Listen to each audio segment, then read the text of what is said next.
Okay, they're giving us a factoring workout. Consider the polynomial, la la la. List the potential zeros of the polynomial. Well, bad news, 12 has a gazillion factors.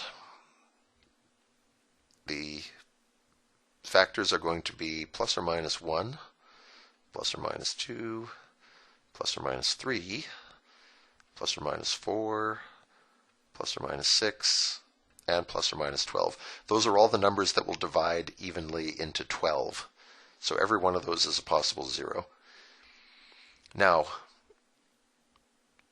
to find out which ones of them are actual zeros, we have to take these numbers, plug them into the polynomial, and see which ones give us 0. So I'll start small, and I'll have my fingers crossed that 1 or negative 1 works, so this doesn't take all day. If x equals 1,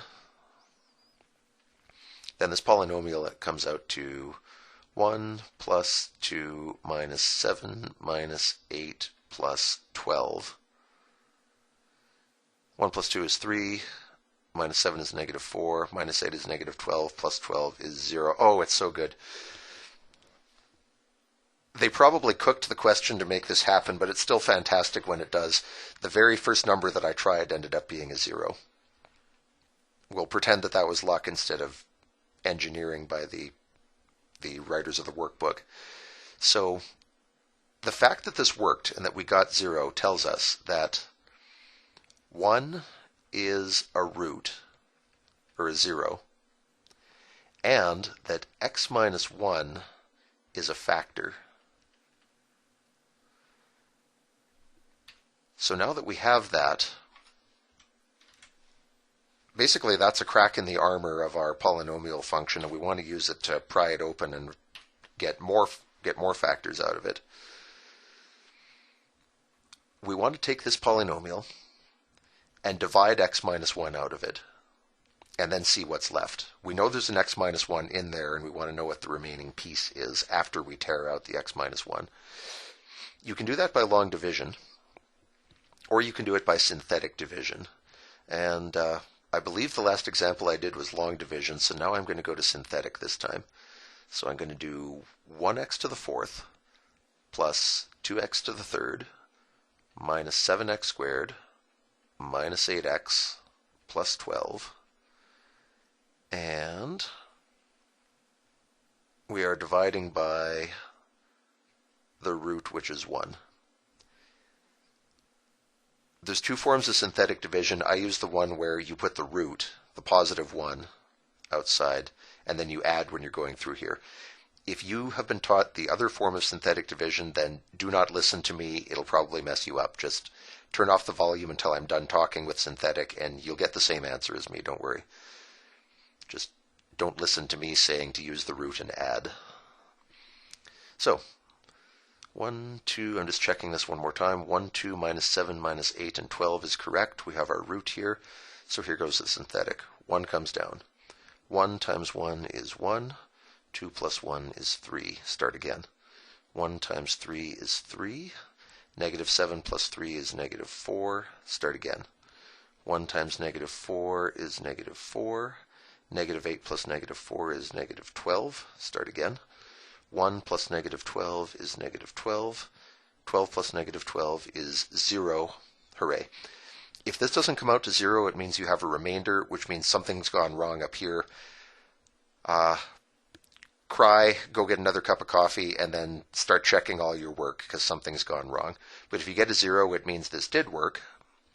It means you have successfully divided out x minus 1, and what remains afterwards is, let's see, if this is constants, then this is x's, and this is x squareds, and this has to be x cubed.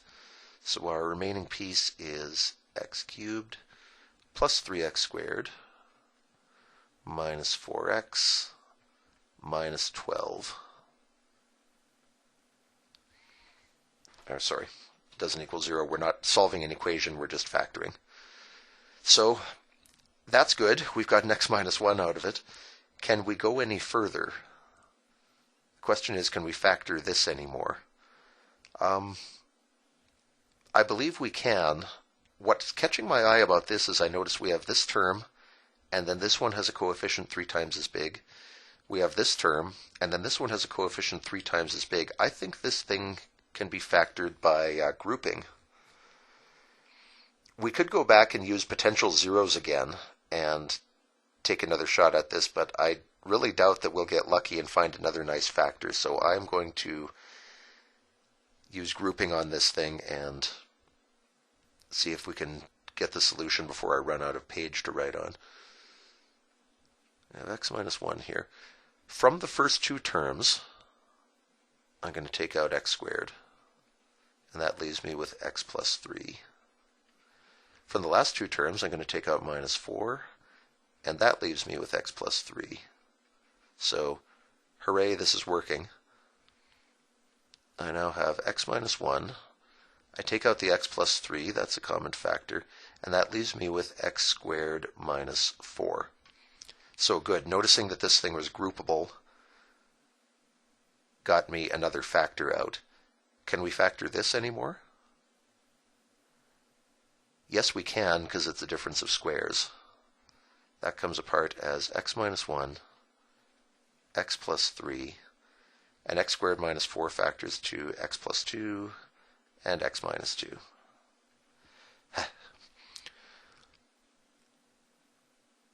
All right, so that's our completely factored form.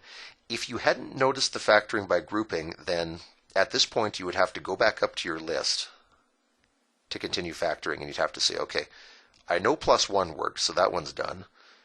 Would minus 1 be a factor? And you plug it in and it wouldn't have worked.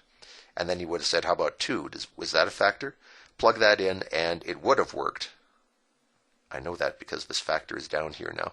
But if you had plugged 2 into here, you would have gotten 0. That tells you, or that would have told you, that 2 is a root. Therefore, x minus 2 is a factor. And then you would have gone to synthetic division again. And you would have ended up with a more simple version, a quadratic, which you could have broken down one more step. There's lots of ways to do it, but in the end, no matter what procedure you follow, you should end up with these 4 factors.